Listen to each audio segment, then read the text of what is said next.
Hello, my name is Marisa Salisbury. I'm the Mason County Coordinator in Michigan for the Joe Biden for President campaign. So today is Friday. So it is Joe's 5 at 5 on Friday. So I'm going to talk about five things that either these are could be endorsements to Joe Biden, it could be statements he issued on certain subjects, it could be events that happened all during this past week, which would be the week of June 29th. So before you go into that, I always like to start with this. I think it's a good reminder, and to me, it makes me feel good to be part of a campaign that has these values. Being part of trying to get a candidate elected that has said these are the values of his campaign, and what are they? Compassion, faith, resiliency, empathy, kindness, humility, joy, respect, inclusion, dignity, and no malarkey. And it always all the things that happen, his endorsements, his the statements he makes, the policies he stands behind, what is he against, all seem to fall under those. He shows it. He doesn't just say it, but his actions show it.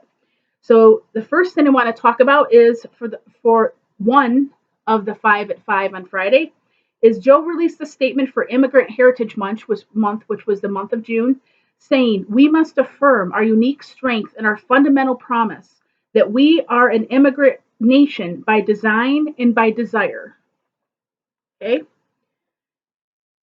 Number two, Joe Biden. This was a tweet that was on June 30th.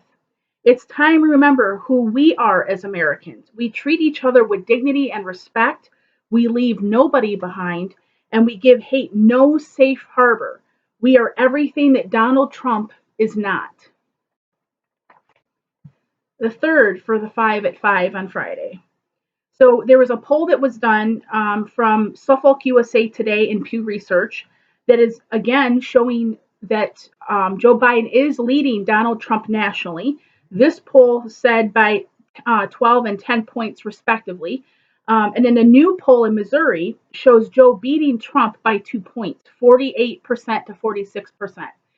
I think this is always good that we discuss this, but I also feel like this we have to be very careful that oh this is wonderful then we can coast. There's no coasting, and I do want to stress that with as good news as this may be, we don't want complacency either. Okay, so that's how I look at those. I think it's wonderful, but I'm always cautious and careful about that too.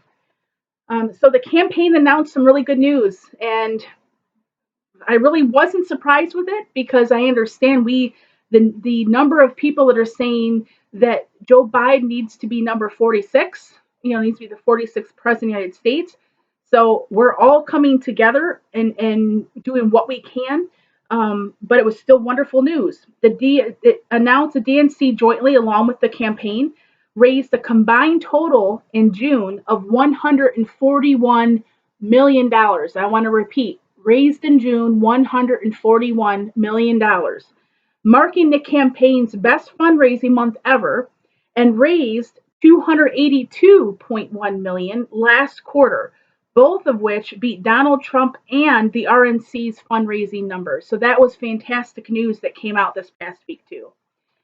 So there were a lot of endorsements that came out this past week, and I'm going to name multiple, but I'm going to count this as number 5 collectively.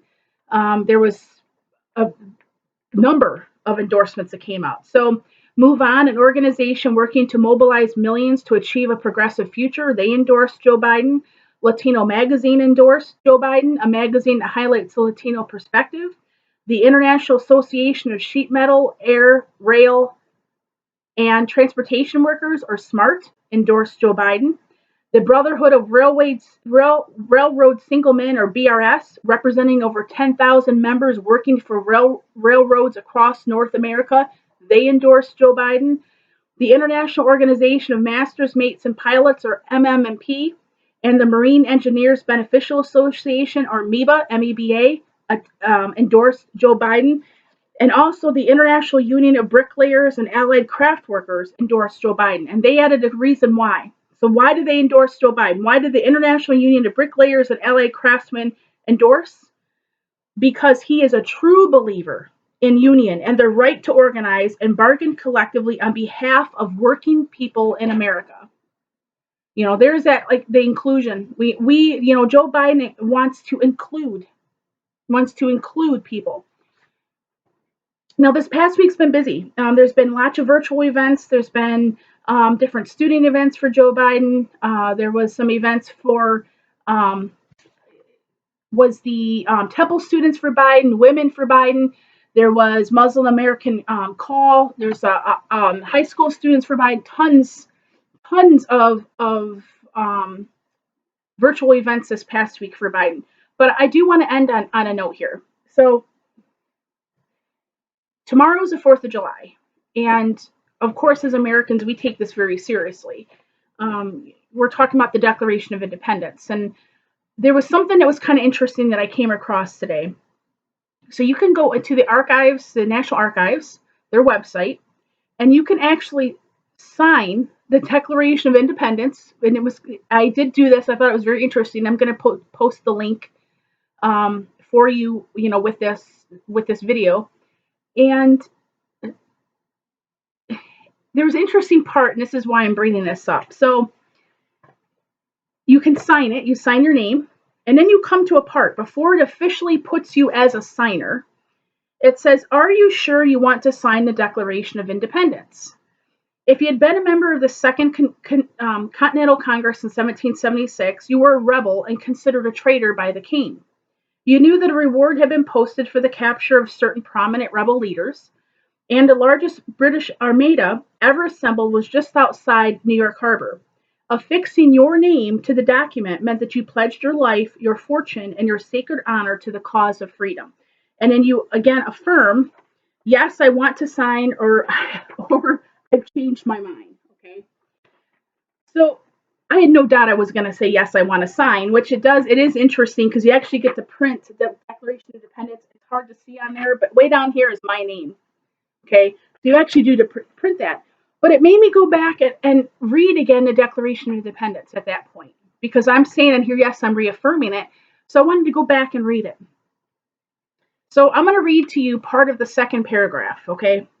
"We hold these truths to be self-evident, that all men are created equal, that they are endowed by their Creator with certain unalienable rights, that among these are life, liberty, and the pursuit of happiness, that to ensure these rights, governments are instituted among men, deriving their just powers from the consent of the governed, that whenever any form of government becomes destructive of these ends, it is the right of the people to alter or to abolish it, and to institute new government, laying its foundation on such principles and organizing its powers in such form as to them shall seem most likely to affect their safety and happiness.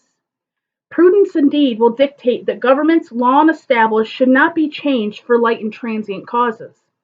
And accordingly, all experience hath shown that mankind are more disposed to suffer, while evils are sufferable, than to right themselves by abolishing the forms to which they are accustomed.